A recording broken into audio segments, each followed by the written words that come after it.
At siyempre sa mga bagay na kaloob ng Diyos sa bawat isa sa atin, kung ano yung mga plano at layunin ng Diyos sa ating buhay, ito po ay amin pong sinisikap na maipaliwanag namin sa inyo upang hindi po tayo magkaroon ng pag-aalinlangan sa ating sarili, maintindihan natin na tayo ay mayroong halaga.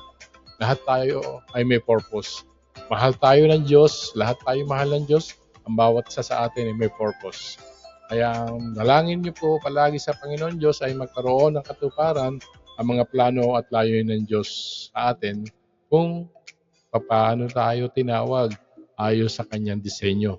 Kaya unahin natin na malaman kung paano tayo makakabahagi sa kanyang kaharian, kapabilang sa kanyang kaharian.